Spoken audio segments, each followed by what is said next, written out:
എല്ലാവർക്കും my channel AG2 മറ്റൊരു വീഡിയോയിലേക്ക് സ്വാഗതം. ഇന്നത്തെ നമ്മുടെ വീഡിയോ വിഷു എന്ന ഉത്സവത്തെ പറ്റിയാണ്. വിഷു എന്ന ആഘോഷത്തിൻ്റെ ഐതിഹ്യത്തെക്കുറിച്ച് നമുക്കിന്ന് മനസ്സിലാക്കാം. കേരളത്തിൻ്റെ കാർഷികോത്സവമാണ് വിഷു. ഐശ്വര്യത്തിൻ്റെ, പ്രതീക്ഷയുടെയും സമാധാനത്തിൻ്റെയും ഉത്സവമാണ് വിഷു എന്ന് പറയാം. മലയാള മാസം മേടം 1-നാണ് വിഷു ആഘോഷിക്കുന്നത്. രാവും പകലും തുല്യമായ ദിവസമാണ് വിഷു. ഓണം കഴിഞ്ഞാൽ മലയാളികളുടെ ഏറ്റവും വലിയ ആഘോഷമാണ് വിഷു എന്ന് പറയാം.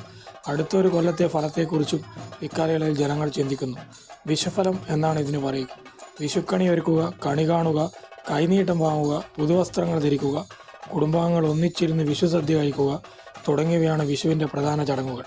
കൊന്നമരവും അവയുടെ മഞ്ഞപ്പൂക്കളും വിഷുവിന് പ്രധാനമാണ്.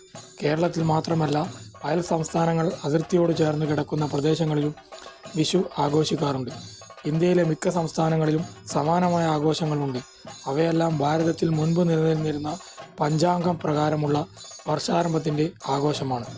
പൊലിക പൊലിക ദൈവമേ താൻ നെൽപ്പൊലിക എന്നും മറ്റുള്ള ഉള്ളുവപ്പാട്ടും വിഷുവിൻ്റെ ഐശ്വര്യദായക സ്വഭാവത്തെയാണ് കാണിക്കുന്നത്.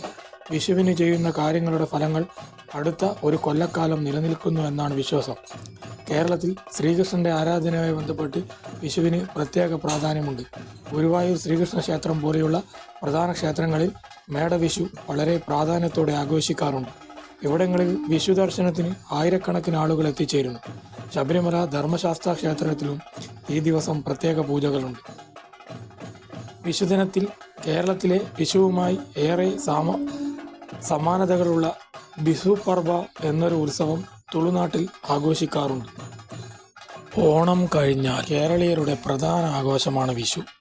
മലയാള മാസം മേടം 1-നാണ് കാർഷിക ഉത്സവമായ വിഷു ആഘോഷിക്കുന്നത്. അടുത്ത ഒരു കൊല്ലത്തെക്കുറിച്ചാണ് വിഷുവിലൂടെ ജനങ്ങൾ ചിന്തിക്കുന്നത്. വിഷുവിന് ചെയ്യുന്ന കാര്യങ്ങളുടെ ഫലങ്ങൾ അടുത്ത ഒരു കൊല്ലക്കാലം നിലനിൽക്കുന്നു എന്നാണ് വിശ്വാസം.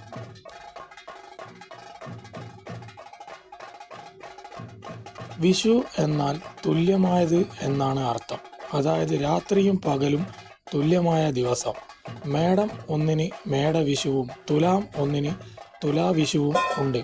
ഒരു രാശിയിൽ നിന്നും അടുത്ത രാശിയിലേക്ക് സൂര്യൻ പോകുന്നതിനെ സംക്രാന്തി എന്ന് പറയുന്നു. സംക്രാന്തിയിലെ പ്രധാനമായത് മഹാവിഷു എന്നും പറയുന്നു. വിഷുവിനെ സംബന്ധിച്ച് 2 ഐതിഹ്യങ്ങളാണ് ഉള്ളത്. അഹങ്കാരിയും അത്യന്തം ശക്തനുമായ നരകാസുരൻ്റെ ഉപദ്രവം സഹിക്കവയ്യാതെ ശ്രീകൃഷ്ണനും ഗരുഡനും സത്യഭാമയുമൊത്ത് നരകാസുരൻ്റെ നഗരമായ പ്രാഗ്ജ്യോതിഷത്തിലേക്ക് പ്രവേശിച്ചു.